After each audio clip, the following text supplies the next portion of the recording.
We're back, Nightmare Success listeners. Welcome aboard. This is where you come for what happens when your worst fear becomes your reality. How do you adapt, survive, overcome, set yourself free? I have a great guest today. Funny thing is that Jessica and I, this Jessica Henry, we went through this about a week ago, and I was listening back. I thought, it's such a good interview, but the internet connection wasn't good. So I called Jessica back. I said, you know what? That was just kind of a run through for us. We're going to try this again. So Jessica was nice enough to come back today, and you'll enjoy her.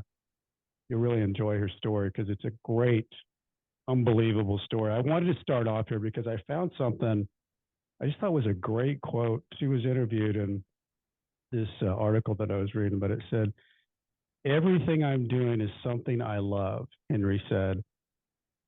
"I had been through so many things in my life: juvenile delinquency, foster care, teen pregnancy, addiction, rehab, therapy, prison, jail, probation, parole." And I'm like, why did I go through all this?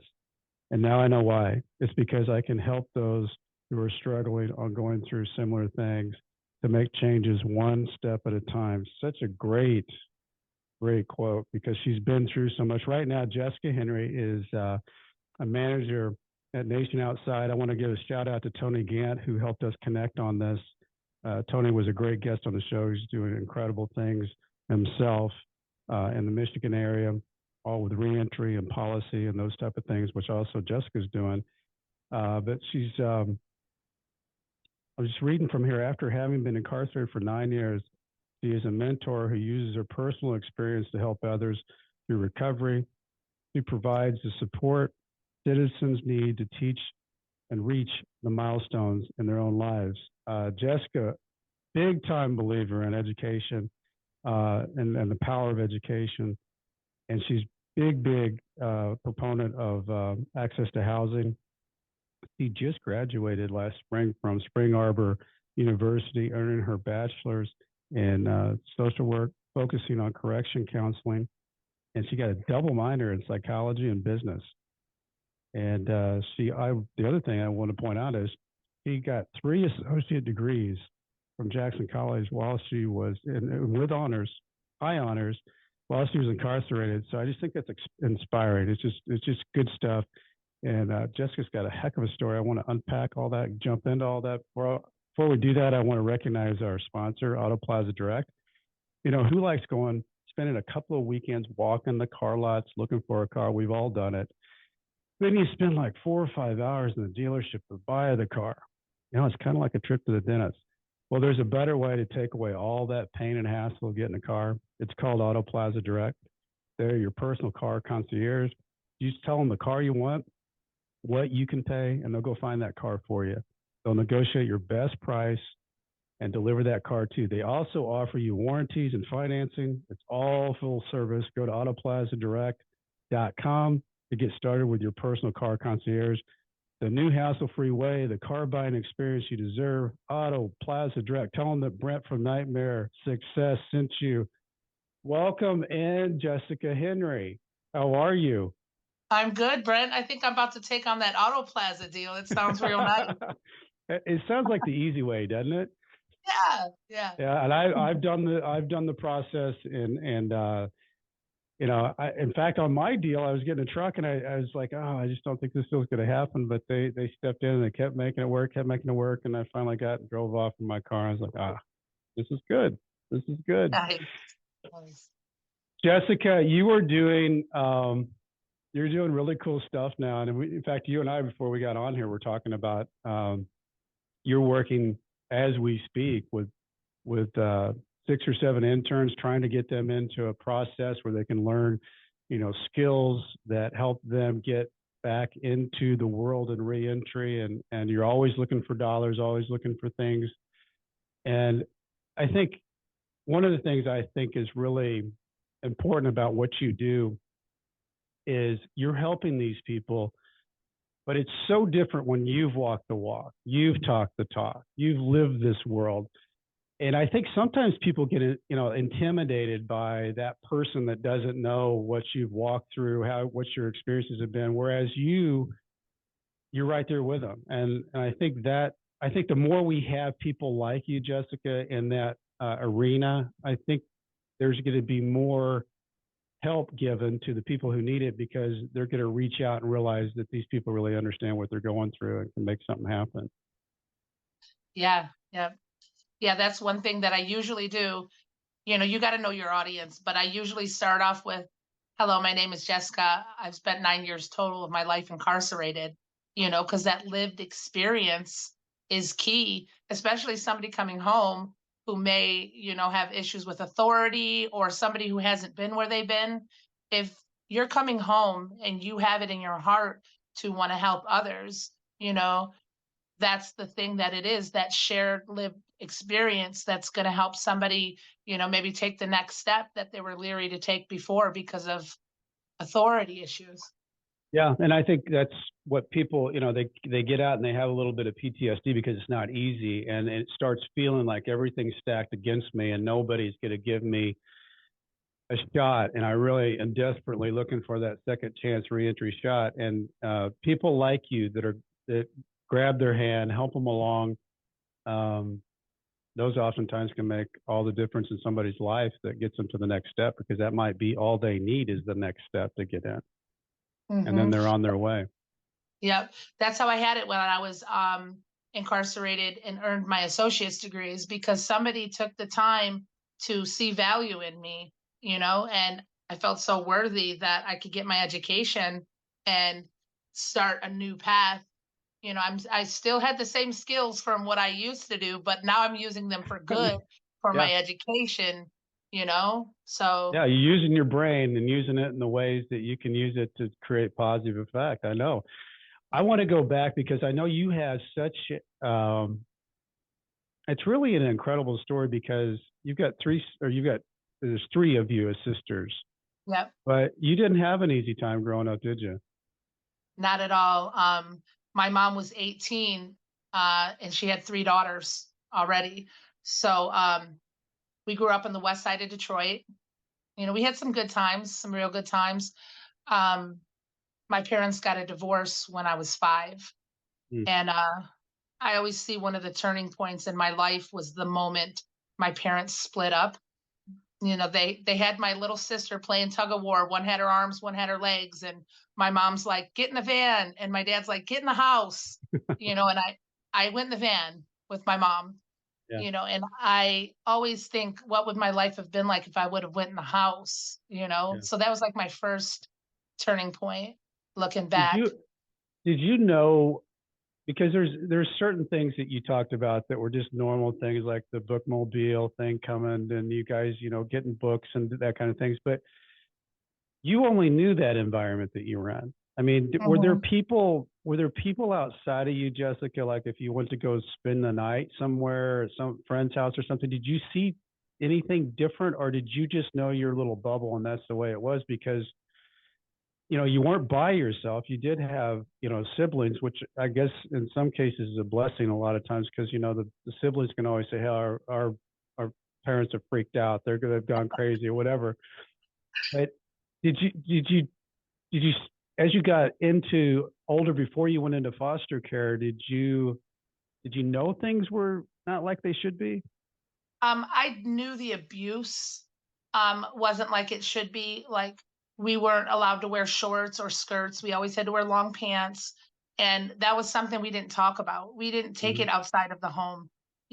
Maybe it was a fear of being judged or a fear of being taken away from our home.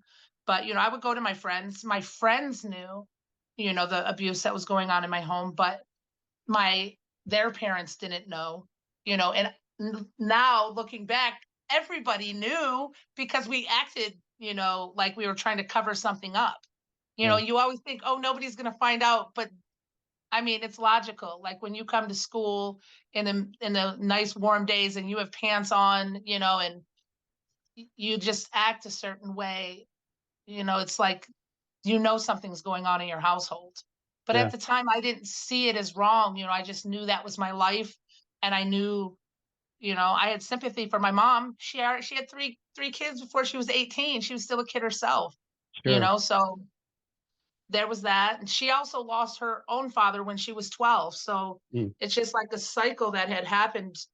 But I know that, my upbringing, the way it was, made me into the person that I am today. Yeah, Even though I had to go through those hard things, there was a purpose in it. right. And that's kind of like your quote. Everything you're doing Mhm. now, you love because you've experienced all these things and you really actually know what that is.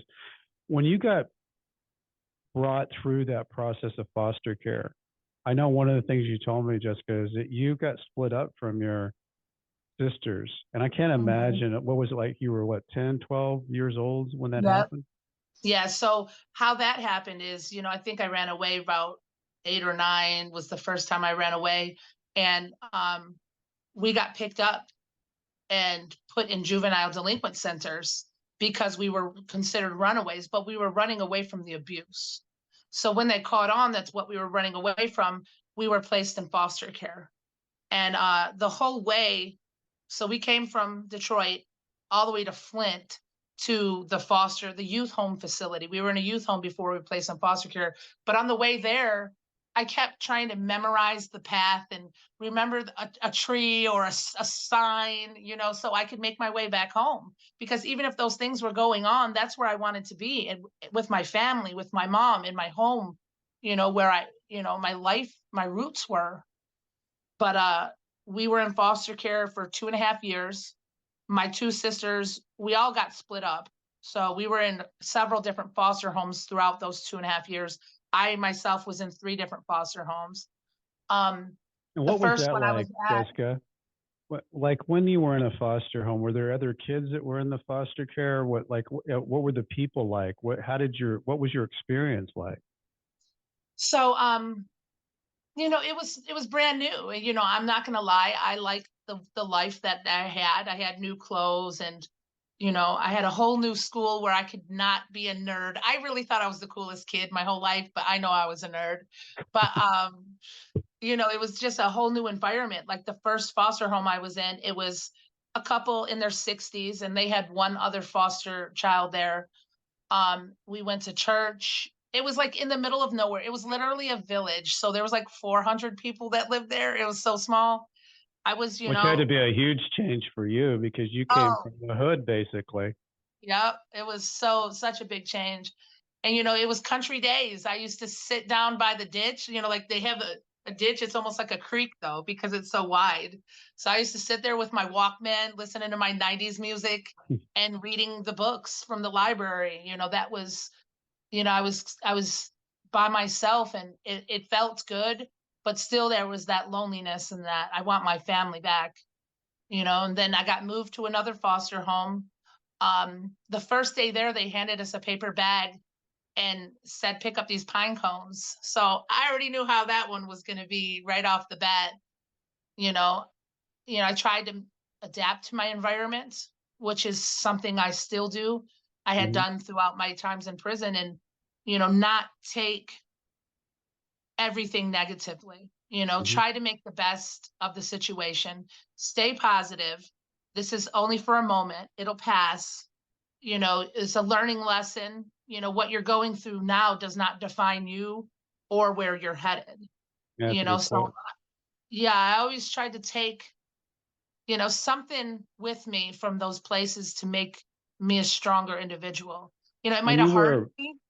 well, I know, I wondered though, is like when you were able to get together, I think you said, was it once a month or once a week you were able to see your sisters in like a Mhm.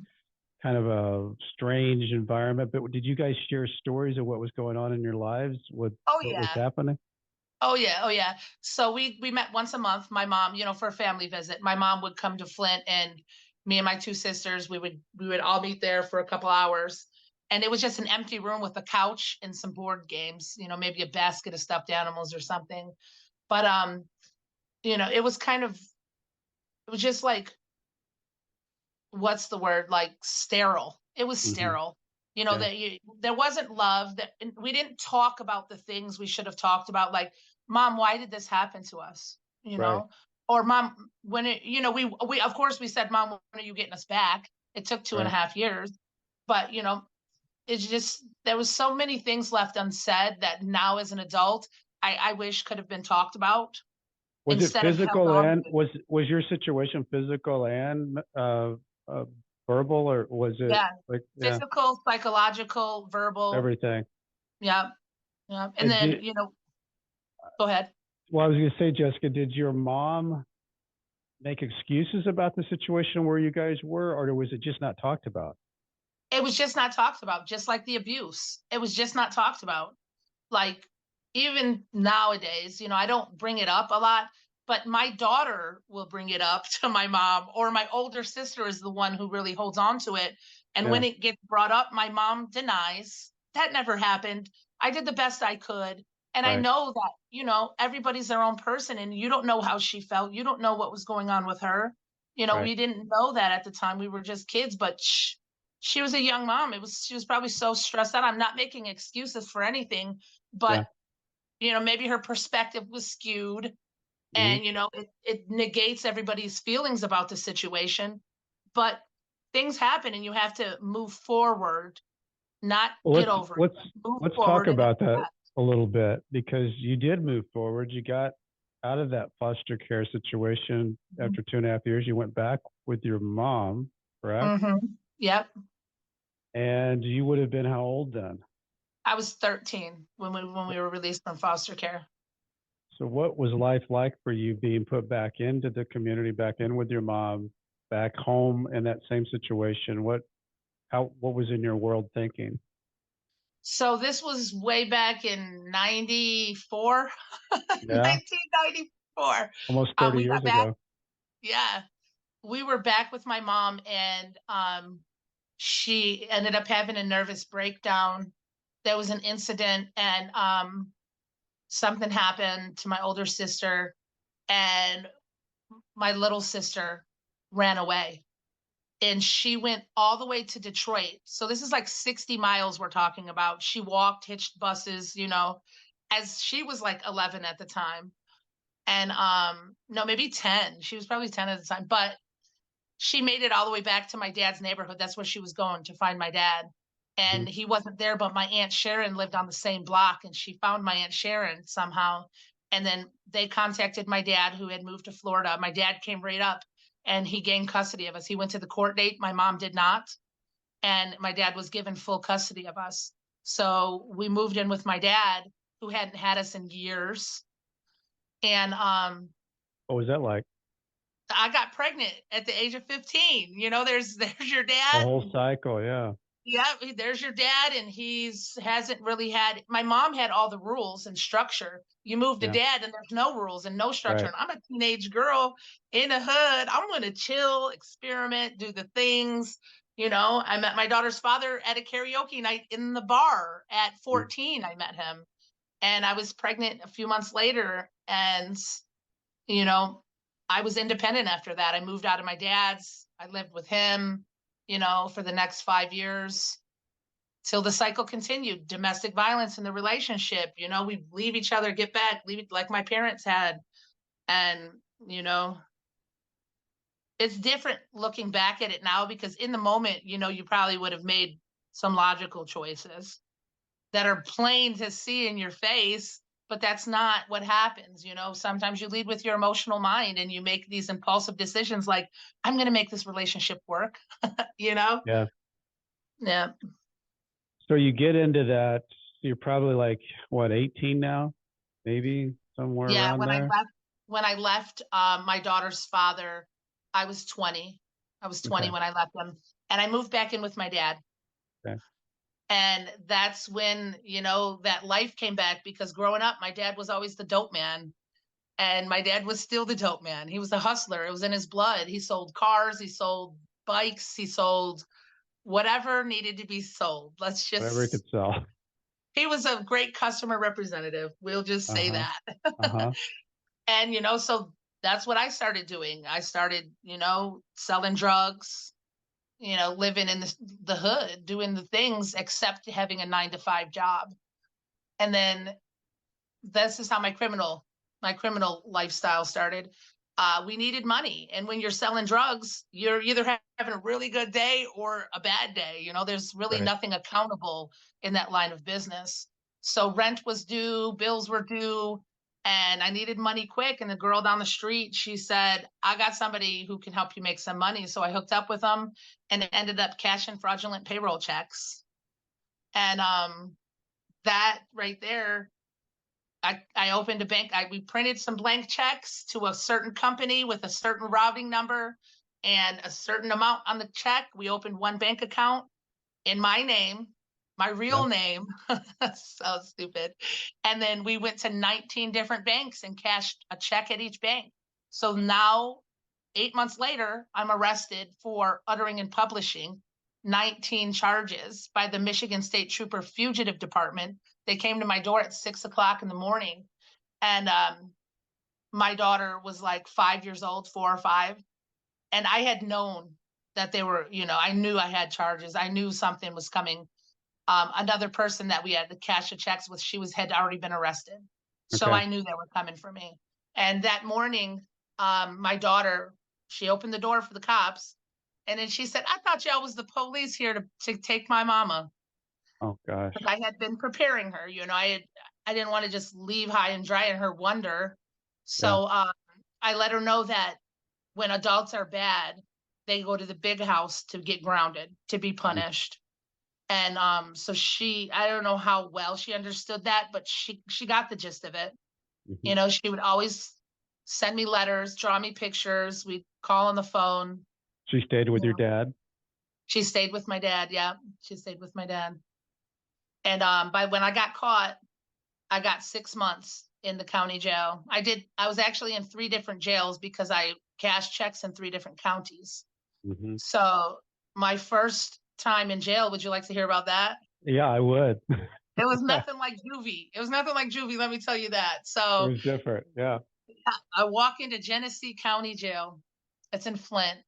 So Are you scared, or are you feeling like you're the girl from the street that's got street cred that can walk in there?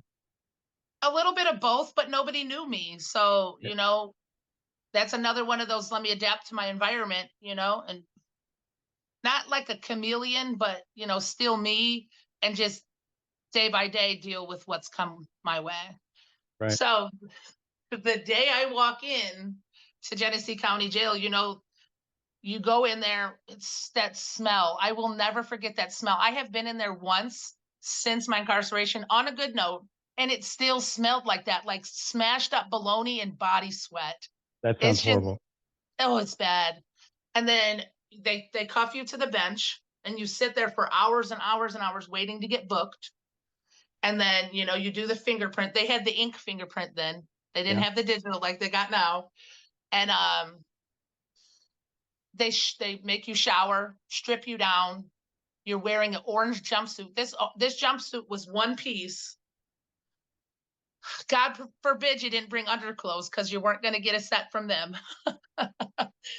And then they give you a gray plastic tote, and it's filled with things like a 3-inch toothbrush, a small tube of gritty toothpaste, Mm-hmm. a little clear deodorant that does not mask.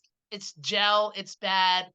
It just smells so weird. It's not hiding any BO. And trust me, when you go in a place like this and your emotions are kicking and you're scared or something, or it's hot under that nasty, scratchy wool blanket, you're going to sweat. Yeah. So if you don't have somebody taking care of you, deodorant, the good kind, is the first thing you put on your commissary, people. So if you're Uh-huh. listening to Big this, deal. make sure you send a loved one a bottle of deodorant, because Yeah. County Jail 101. Stay yeah, clean. yeah, because you don't want it smelling like goats in there because it's bad. It just gets bad. Sorry for the visual, guys, but that's that. But you got your stuff, a little crusty towel that doesn't even wrap around one of my thighs. It's so small. And then you don't get a second jumpsuit. You have one jumpsuit that you have to wear for an entire week. So I walk in with my tote, and it's this huge room, huge room. It's like 2 stories high, but it's 2-story ceiling. Right in front of me is the officer's desk.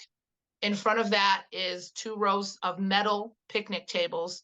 And then beyond that is rows of these big hard plastic chairs.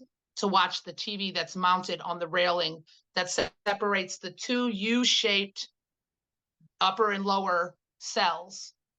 There was probably 100 women in that one pod and two people to a cell. As soon as I walk in, though, right between the picnic tables in front of me, this lady, older woman, red hair and a mullet. It was a mullet. She said, "Where's my nutty buddy bar?" She said the cuss word. "Where's my nutty buddy bar?" And then smacked the daylights out of somebody.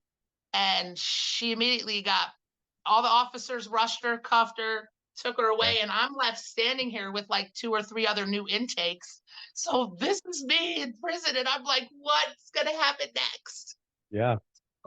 Yeah, and the funny thing about that is, like a month later, when she got out of the hole, she ended up being my bunkie, which was just, it And was how was just, that? How was that? I mean, was she somebody you could get along with, or was she just that yeah. crazy? So it wasn't the craziness. She, didn't have anybody supporting her. So she bought, what the story on that fight was, she had a pair of bifocal glasses that she borrowed to somebody, and they were supposed to pay her a nutty bar for the glasses, which seems Okay. so petty, but in prison, sometimes it's all you got. Yep. You know, Big deal. she wanted that nutty buddy bar. But she was pretty cool.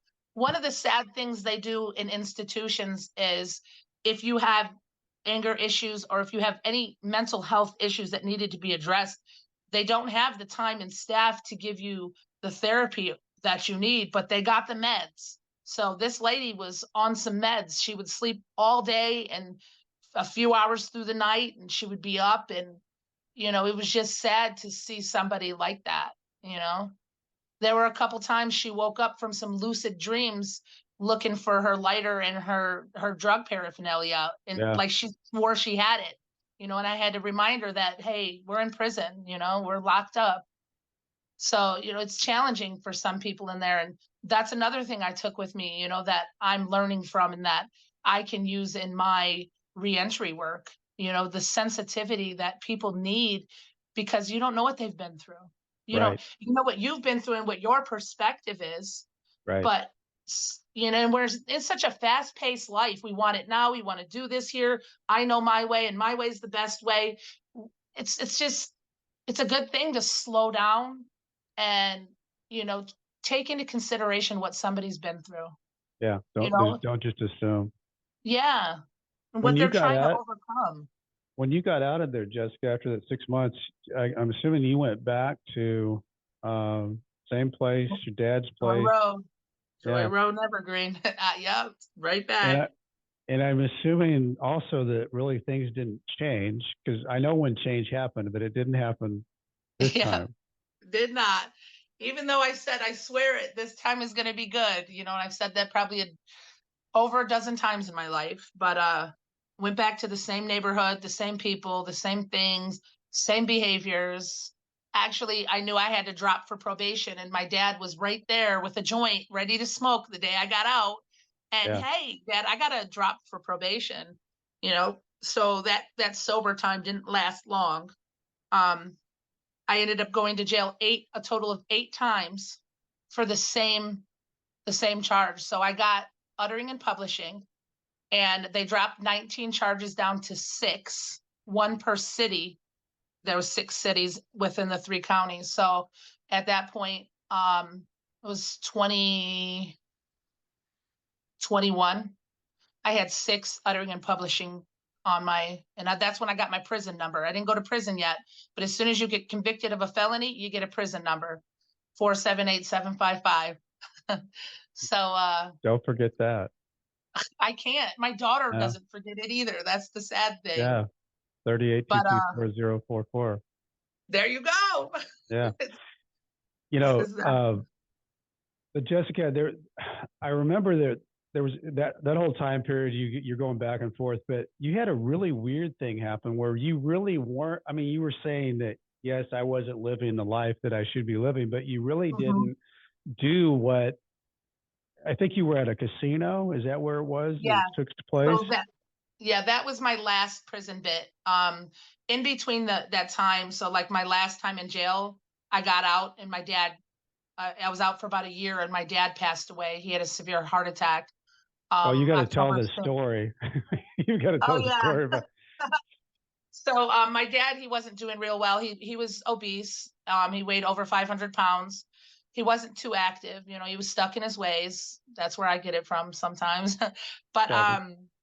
yeah, yeah. He had an asthma attack, and his inhaler wasn't working. You know, nothing was working. So we called the ambulance, and by the time the ambulance got there, he ended up having a heart attack.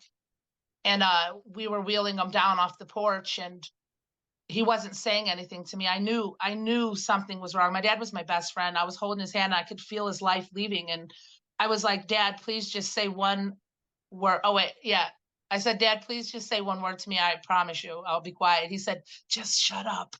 Like, so that was my dad's last words to me in life. His And last obviously, words, I've only been on Jessica. here 5 minutes and I've told so much of my story. I'm a talker, but so those are words to live by. Just shut up. That's That life. had to be a big deal in your life though at that time because your dad was kind of the guy that picked you up when you guys, were really looking for someone to be with, and he was Mhm. that home and that probably the safe zone for you and your thinking, and then he dies. How are you from that point on? Like, what happens with you? So, while my dad was still alive, like right at the end, I got really heavy into drugs because I knew he was sick and I knew, other things in my life. I had warrants. I wasn't showing up for probation or parole. I was on parole at that time. I was dropping dirty. It was just bad for me. And then my dad passed away and I was left with all his debt Mm, and all the bills in the house.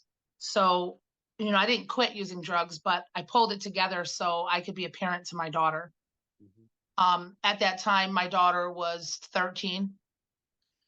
Um, and then my father passed away in October of 2011. February of 2012, I was arrested on my absconding warrant because I had absconded from probation. And they sent me to prison for my first time for absconding. I did. So my dad never seen me go to prison. mhm. And my sister came and lived at my house and took care of the house for about 2 weeks before moving. Which meant my daughter had to move as well. So my daughter moved in with my mother, the same mother that abused us. My daughter has her own story to tell, and I'll leave that at that. Yeah. Um, right now, my daughter's 24. She's doing so good. She's got a legit driver's license. She has her own vehicle. She has an apartment. She has a 3-year-old daughter. She works an amazing job. My daughter's doing so much better than, I ever was at her age.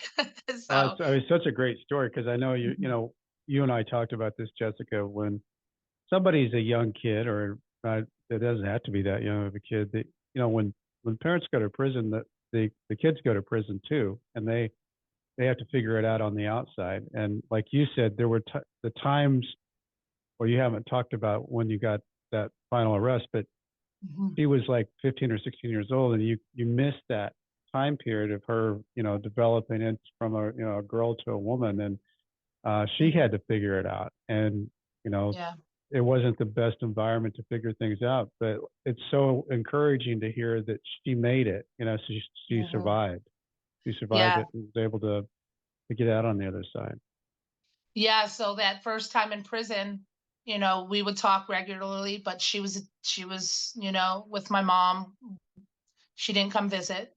And I got my GED while I was in there. So I was trying to get it together. And when I got out, I enrolled in college. I got my daughter back with me.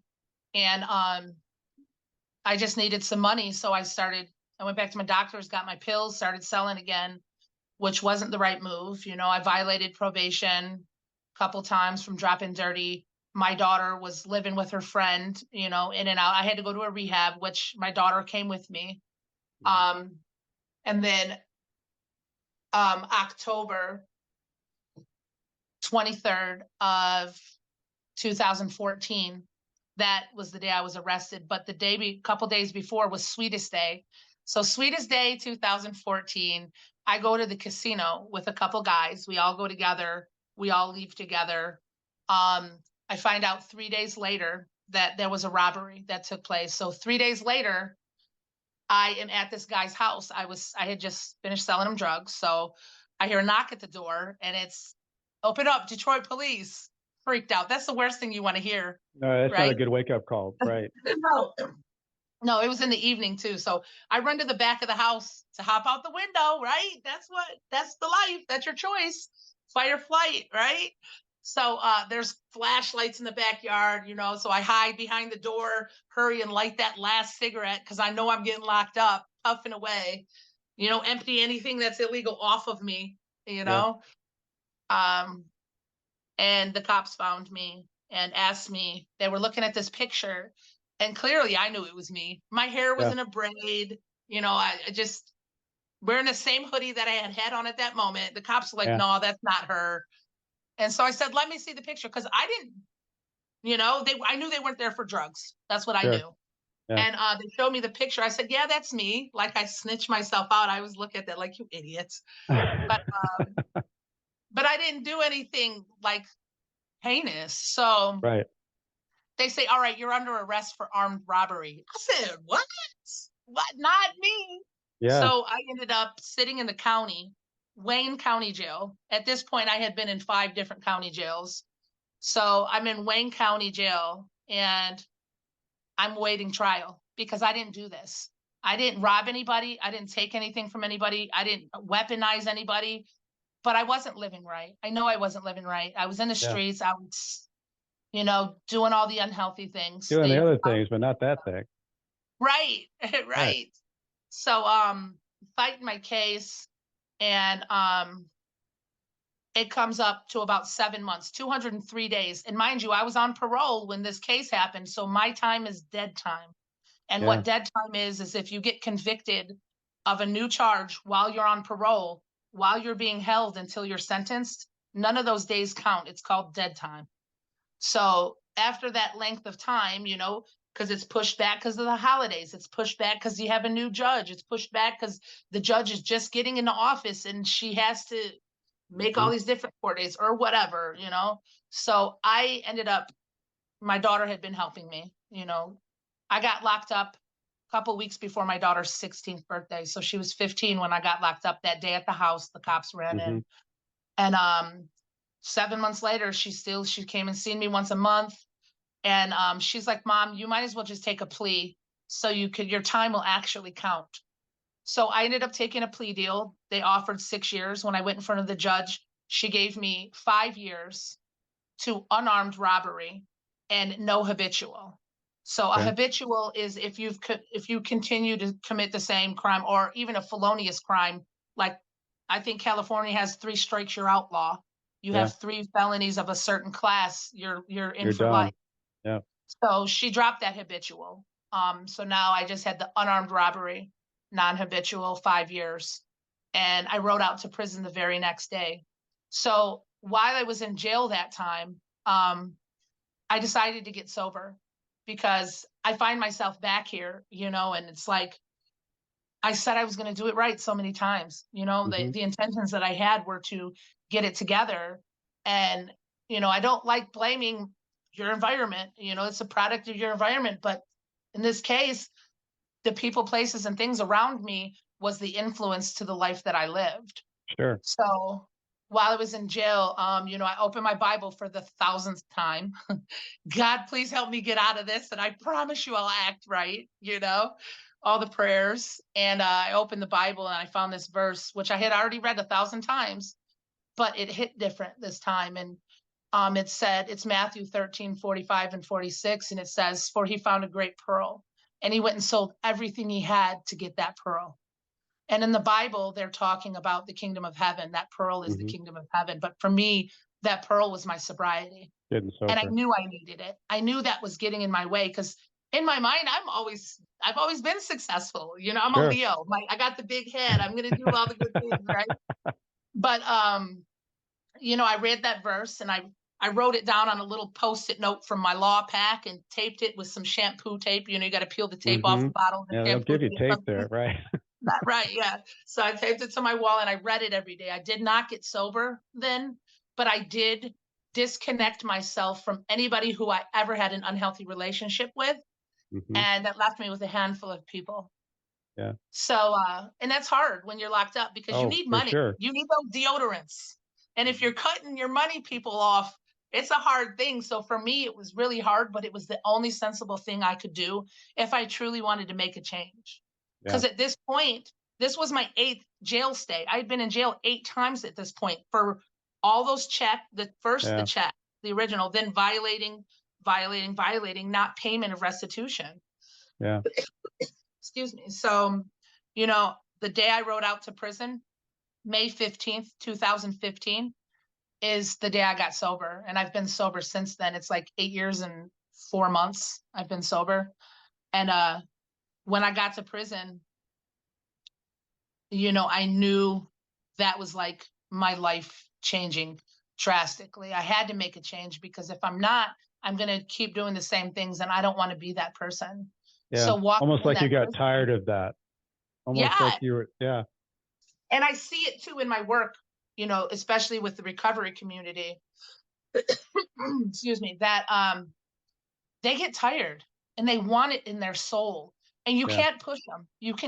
Don't ever leave their side because acceptance and support, you don't have to love what they're doing, but accept them as who they are and support them through what they need. Don't give them money, but Right. walk with them and support them. Say, here's a place we can go, or what, talk to them. Yeah. Excuse me. So um Well, when you got yeah. in there, Jessica, I know that, you had been back and forth, and now you're coming in with a different attitude and a way that you want to do things differently. Uh, did you feel different walking in that time? I mean, was it like a, Oh God, yes.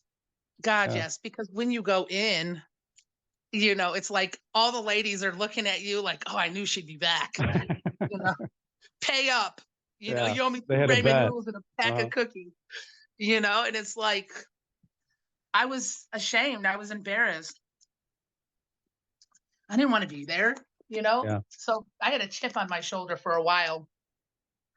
And but I was ready to make a change because I'm sober now and drugs are widely available in prison. I mean, Sure. it just costs a little more, but Hmm. that's not the life I wanted to live. I truly saw no pleasure in it anymore. Even though, I might have been uptight because, I'm back here.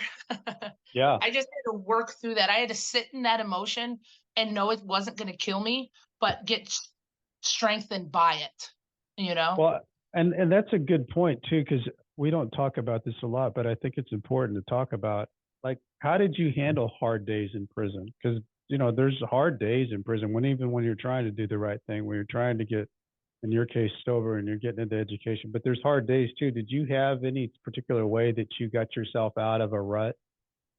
Yeah, so music is Music. definitely my thing. When you go in, you're allowed to purchase what's called a JP4 player. I Yeah.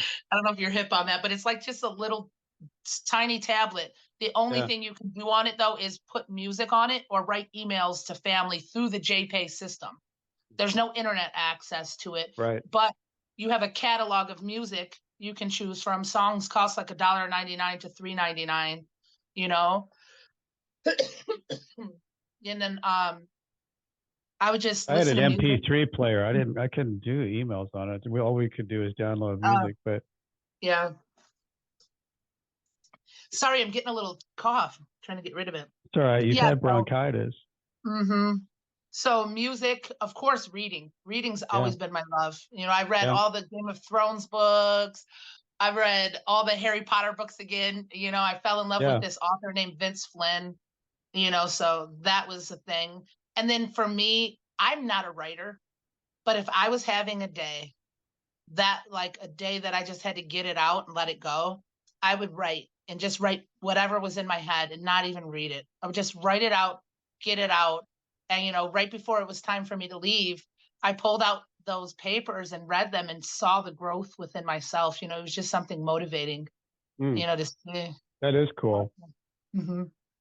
Jessica, how did you figure out because you were able to, through, was it Jackson College that you Yeah. were able to get? How did you figure all that out to be able to do that associate degree stuff inside the prison? So I had been there about a little over a year, and excuse me, this is not good here. All right, it's much better than the internet connection that we had. Yeah. Okay. Sorry. Have you do a So little karaoke? yeah, in I think it was like September of 2016, a Jackson College representative came into the prison and told us about their program. There's a pilot program, Second Chance Pell Grant pilot program, and his name was Bobby Beauchamp. That's French, and I always call him Beauchamp, but it's Beauchamp, Bobby Beauchamp, Oh, champ. and he yeah, so he came in and helped us. If you were called, so let me go back just a second. If in prison you have like, it's called a call out, so you get a paper printed of all the events you have for that day. The only way you can leave your unit is if you get it signed by a CO. You have to get signed out and signed out from the next place before you Mm-hmm. come in and turn that paper in every day. Make sure you made your appointments or whatever. But on my call out one day, it was a meeting for Jackson College. And I didn't sign up for anything. So I was like, this is pretty cool. Uh, like I said before, my last time I went to college, but I screwed that all up. But Yeah. when we get there, he tells us about the curriculum. They'll be offering a couple different degrees, business, arts, gen studies. And I was so interested. I filled out that FAFSA right there. I qualified for the FAFSA in winter of 2017. So January, I began classes. And it was just like, it, my situation turned from being in a prison to being in a live in college situation, Yeah. you know? Yeah. It's like your So escape. Yeah. yeah, it was like a college facility. And at that point, I had that chip on my shoulder, and I realized, I worked a lot because I was in my head. So I worked a lot out within myself. I kind of Mm-hmm. went back down to that root, that root that we bury. We all have that cause, that reason why we do all these other things in our lives. And for me, Mm-hmm. I had buried that root with sex, drugs, unhealthy relationships, and just that lifestyle. We put on that mask and we'd walk out and everybody's like, oh yeah, she's good, Mm-hmm. but you got that root buried in there. So I was able to pay attention to it, pull out all those other things that I did, which ended up being so much more shameful and embarrassing than that original thing that now seems so petty. So I Mm-hmm. had created a prison for myself in my head my whole life. Sure. I had been locked up in this prison, and it just got worse, especially being in a physical prison. But while I was in that physical prison, I was able to break out and free myself mentally, Mm. and my education had a lot to do with that. Being sober, I had that void left in me and I filled it with school. And I was able to start learning who I was and find my identity through knowledge. And not just the curriculum knowledge, but with all the other women who were in the courses with me, we learned together because it was Mm-hmm. like our untold experiences, came out through, our cohort. It was Sure. just, Well, I'm sure it gave you confidence. It started. That does a lot of different things for you, and it's a deep thing that you just said that you were locked up in prison, but you freed yourself out of the prison of your own mind because and a lot of that, like you said, Jessica, is also timing. You were ready for that, and Mhm. you got really good grades too. I mean, you Yeah. graduated with high honors. But you talked about too the idea that this proud moment came about. You had your daughter. You this was a real time for you kind of to show up, show out, show off that you had done this thing. And if I remember right, people were able to come see you graduate. Is that correct? Yep, yep. So this was the pilot program, like I had said. They done it. So in Michigan, there's 31 prisons.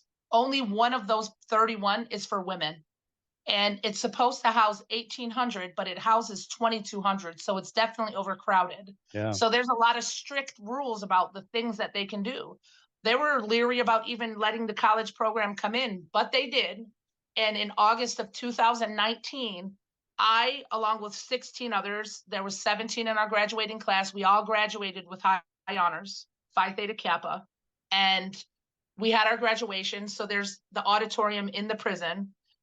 There's 3 sections. One of the sections was for us as graduates, and after everybody was seated, they did the ceremony and walked us in. And so Yeah. then the middle section was for anybody who was in the prison and was attending school or helped out in Jackson College. They could be there for their GED or whatever. They were Hmm. allowed to come. And then in the other section on the other side of the room, our family members were allowed to come. And we were allowed to invite 2 immediate family members. And my daughter was the one. I didn't invite anybody else but her. And when they called my name and I got up and I walked across that stage, I shook all the faculty's hand. And the last person on that stage that I shook his hand was the warden, Wow. Warden Stephen Brewer. And when I shook his hand, I just felt that, I got my dignity, my worth back. And Yeah. then right after that, I ran to the end of the stage and they let us take a picture. So there was a professional photographer there for Jackson College. And my daughter ran up and she said, "I'm so effing proud of you," so loud. Everybody heard and they roared in the moment. And we got our picture. And then afterwards, they had set a little room aside and they had like some Kool-Aid and some cakes, Yeah. but we got to be with our families. That And is so cool, though. So oh, it was cool. so awesome. It was so awesome. How So far awesome. were you from the door of getting out when that all happened? So August 2019, I still had, let's see, 9 months. I was getting out Okay. May of 2015. I mean, 2020. So Yeah. that graduation happened and then COVID happened right after. I can't That was, imagine, Jessica, because prison's horrible, but oh God. I've talked to some people who were in prison when COVID happened, and what was your experience like with that? Oh my goodness. I have a whole journal. Like I just told you, I don't journal. But okay, so in April, I start losing my smell and my taste, and then Yeah. my nose was like, so I told one of the officers, this is April 2nd. Yeah. And she said, "Okay, go to medical." I go to medical. They take my temperature and they take my blood pressure. And they Yeah. say, "Oh, you're okay. Go back to your unit." Right? Okay. Yep. I'm leaving. My out date is May 10th. May 10th was my out date. And I go back to the unit. And then when you're in a certain unit, you're about to go home. Within 30 days of you going home, they move you to the go home unit, is what it's called, Mm-hmm. whatever. So I get packed and go over there and I'm there for a couple days. And then I have to take my COVID test before I go home. So I go to healthcare and I did the COVID test. It comes back positive. Mm-hmm. So guess who gets moved to the hazmat unit? So they took a whole unit, sectioned it off, and the officers wore hazmat suits. And I got put in a room with another girl. We were quarantining for 14 days at that time. I am just coming into her room. She had already been in there for 10 days, almost Yeah. done with her quarantine, but they had to pack me in there and her quarantine started all over again. Oh my It was gosh. ridiculous. And I ended up not being able to go home on my out date because of the COVID. I went home 18 days later. They kept me 18 days. I I mean, was, that had to feel like a lifetime when you know oh, you're getting out, and then it's 18 days later. oh, so terrible. So I had terrible. 5 days. I had 5 days later because mine happened to fall into that Thanksgiving time, and so Oh, nobody yeah. was working on Wednesday, nobody was working on Friday. So I think I got released on that Monday. So and then they shut off all your communication when they Right. think you're going home. So I couldn't communicate with anybody. It was Yeah. like that. Those 5 days seemed like 5 years. Right. And it should be a law not to have to hold you long. You know, It's the truth, isn't it? it's Awful. ridiculous. So let's talk about you finally get out. You Yeah. finally who's on the other side of that world for you? So I have to back it up again. I know I keep doing that, but while I was in, this girl came in, Danielle, and she, was like, "Hey, I got this program you should come to. When you get out, you should come to this program." I'm like, "Girl, I'm going home. I'm not going to no program. I've been in jail long enough. I'm not doing it." So she asked me about a dozen times. I turned her down about a dozen times. And so the last time she said, okay, how about I just get you a mentor from this program? And I'm like, okay. When you get a mentor, you get a visit. When you get a visit, you get a cheeseburger and a pop from the vending machine. So Exactly. I'm down for that. So I get this mentor, and she's the retired probate judge for Jackson County. And I thought she was going to come in like high court, me criminal, but we were equals. We were chatty hens. She shared her life, I shared mine. And she was the one who came and picked me up from prison that day in a rainstorm. I ordered my clothes, and then by the time I got my clothes, go home clothes, they were too small. So like my belly was popped out, my pants were tight, the black Yale shoes. It was just bad. And we immediately stopped at McDonald's so I could change my clothes. She brought me clothes. Oh, that was And nice. I chose to go to the program because I had realized, I had support there from people I didn't even know. And also, if I kept going back to Detroit to the same address, the same places, people, and things, I would Yeah, have turned back into that same sure. mindsets and behaviors. So I went to this program in Jackson. I didn't even know there was a Jackson in Michigan. I thought it was in Mississippi, but there's a Jackson. There's about 30,000 people in Jackson. Yeah. And I went to this program. It's called SOAR. It stands for She Overcomes and Rises.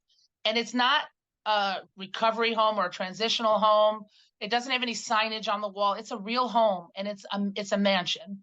There's enough for 12 women to stay there. And I got to stay there by myself almost for like the first 7 months. I was the first female in the program. Wow. Danielle was supposed to do it, but she had went on and moved with her son. So I was doing this program alone until they got more women. But that program allowed me to just sit and be in the real world and heal. Be outside with Take a little options, time, right? choices. Yes, when I got out, I'm like, oh yeah, I'm going to do all the things, but then your shoulders are so heavy because it's overwhelming fear and tension and life piling on you. But when you were inside, you said, oh, I'm going to do this, this, this. And Yeah. then sometimes when you get out, most of those things are impossible. Like you can't get housing, you can't find a job, maybe you can get some education. You have to go see this caseworker, that caseworker, this therapist, your parole officer, make all Yeah. these meetings. How? I don't even have transportation. Right. They just You're assume all lucky if that. your family is still there for you to support you. So Yeah. then thinking about all those things, even now I'm feeling overwhelmed, but I've bypassed that stage in my life, but it's just so It's a lot. overwhelming. It's a lot. Yeah. And that's why the support, is such a big deal, because if somebody does have support from their family, it pushes somebody light years ahead. But if somebody doesn't have support from their family, I mean, my gosh, it's a lot. It's just a Yeah. lot. Yeah. And my daughter, the whole time I was in there, I used to spend about $70 a month on phone calls. And me and my daughter, so like I said, I got locked up right before she turned 16. And right before I came home, I found out she was pregnant. Wow. So I found out like March of 2020 that she was pregnant. And by then I had already decided to go to Jackson, and she was Hmm. in Detroit. So I talked to her about it, and she said, out of the mouths of babes, I'm telling you, she said, Mom, how could you ever help me if you don't learn to help yourself and love yourself? Mm. So that hit me like a ton of bricks. Like this kid, all wise. She was Hmm. she was 21 at that point, but still, what were you doing Yeah. at 21? That's a wise statement. you know? So she just blessed me, and walked with me and kept her patience with me. She still makes those threats, Mom, if you ever go back that way, I swear. you know. But she Well, knows, she sees in me. So Jessica, let's talk about how you got into what you're doing now, because yes. I know it fills you up, but I think it's kind of a funny story how you actually had this all happen. Yeah, this is pretty funny because people still talk about this still within our organization. So I was working for a program. It was called STEP, Success to Every Parole. And what they do is they mentor returning citizens, as best they could, with low funding in the community. Hmm. So I had a mentee. I took him to get his record expunged at Michigan Works here. Nation Outside was having an expungement fair, and this is the first I had heard about Nation Outside, and this was actually like April of 21. Mm-hmm. No, April of 22. Yeah, this Okay. was just Yeah. last year. Yeah, April of 22. So lo and behold, guess who's there? Tony Gant, Nation Outside Policy Operations. So I take my mentee in. He does his expungement. I ended up just for the heck of it trying to do my expungement. I talked to Tony for a bit, and then I left. Tony left me on a thumbs up in our last conversation. This was our Mm-hmm. old school. He won't do that no more. But I get a call back about 2 weeks later from a woman, and she's like, "Hi, we're sorry to tell you we can't help you with your expungement." And I was just went off. I started cussing. I'm like, "Oh, hell no. I need this expungement. I can't find housing. I can't Yeah. get my life together. I got a good credit score. I actually have a bank account. I'm Uh-huh. doing real good. I need this." And she's like, "Wow, ma'am, I'm so sorry. We can't help you, but you do sound like you'd be a great advocate for Nation Outside. Have you met Tony Gant?" And I'm like, "Yeah, Tony left me on the thumbs up." She's like, "Oh, well, I'll have him call you back." So, she might have said a few other things, but we'll leave that within the conversation.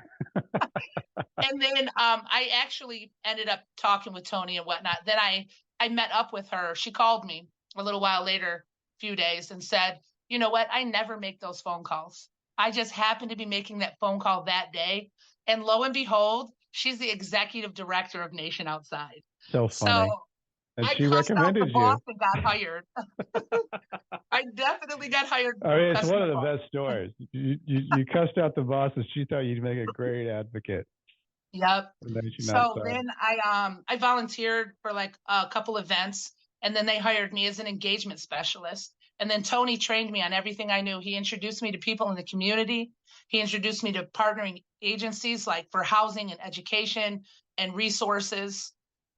He introduced me to the mayor. He introduced me to like the city commissioner, all these people, Yeah. the Chamber of Commerce, and like who I've built relationships with since. So he was just educating me through this process. And, like I said, education is my thing now, right? It is. And Yeah. housing. Yep. So Tony was like, "All right, I'm gonna let you do this event by yourself." And he just dropped me in, no life jacket. I might have had a life jacket. It was probably about halfway full, but he helped me. And I mean, I did great. And Tony was real proud of me. And then I started running Jackson on my own, and they hired me full time. So I was an engagement specialist, and now I am the manager of engagement for the entire state. So what Nation Outside is I'll tell you our mission statement too. Yeah. We are a grassroots organization led by fully formally incarcerated individuals. Our staff has a total of 500 plus lived years experience. That means they've been incarcerated a total, all of us. Mm-hmm. And our mission is to drive policy and practice reforms that build transformative systems of support for justice impacted people. And basically what that means is that we're on the back end of things, addressing the barriers to reentry.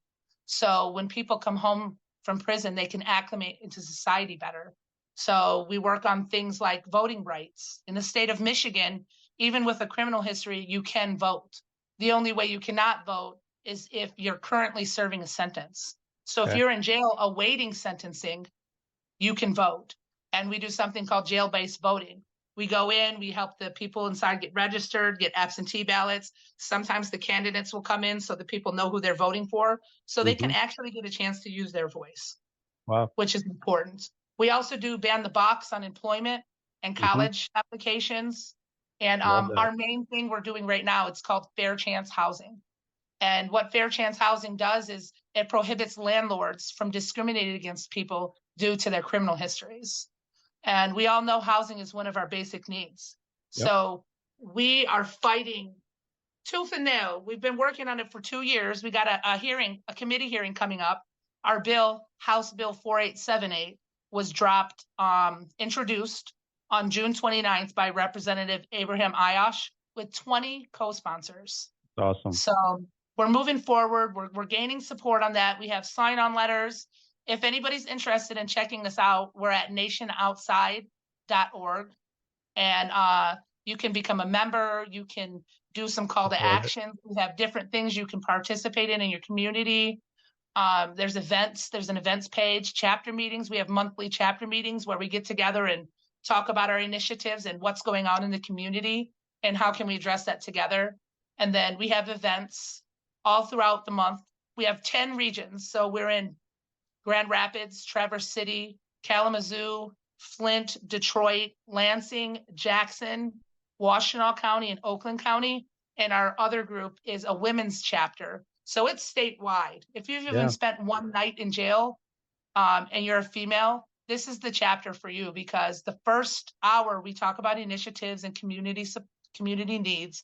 And then the last hour of that meeting, it's solely for the women who have been incarcerated. So they can have a chance to chat with each other and talk to each other about what they're going through, and maybe find some supportive sisters within that meeting that they can, have conversations with or get resources from, particular one. Jessica, I love that. I mean, all that stuff, and that has to fill you up. All those things that you're doing, because you know that you're having a direct impact on people. You know how important that is because you've gone through it yourself.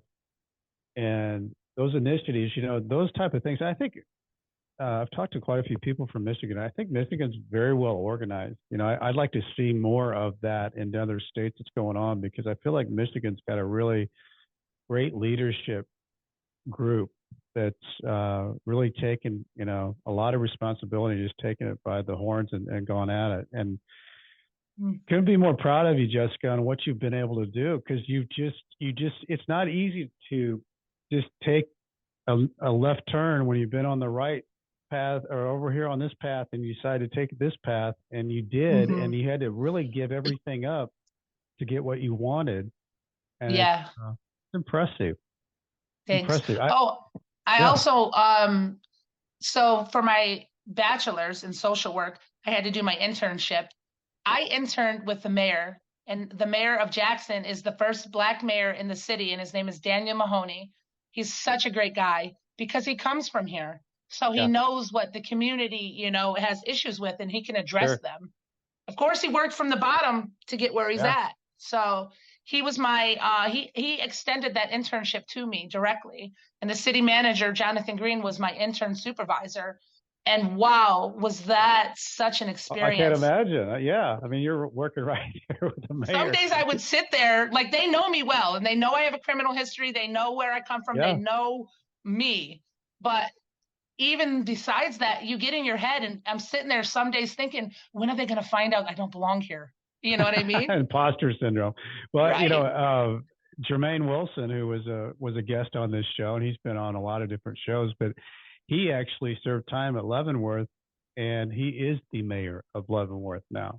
So just one of those, there's great stories all around. And that's one of the reasons I love this show, of doing this show, is because there's a lot of bad stories, but the good stories are really good stories. It's like, Jessica, your story, Jermaine's story. Those are stories that you hear those, you think, okay, it is possible. If I know it's not easy. It's not going to be easy, but I can do it because Jessica did it or Jermaine did it. And I think it's inspiring. I want to ask you, though, because, I ask everybody this in the interview, is because you've had such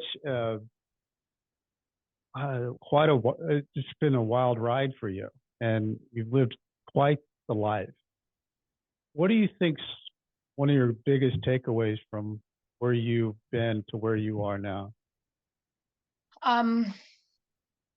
Like, I live just by realism. So if you can't be yourself, you're going to get yourself into trouble. The truth is going to come out someday. All the things that we push down inside of us, like that root that I said, and we just bury it. It's going to come out eventually. So to be your best self, you literally have to do some internal cleaning and start right there with your core before you can ever love yourself as a person wholly, and then love your family, and then love your community, and then be a part of changing the world. Wow.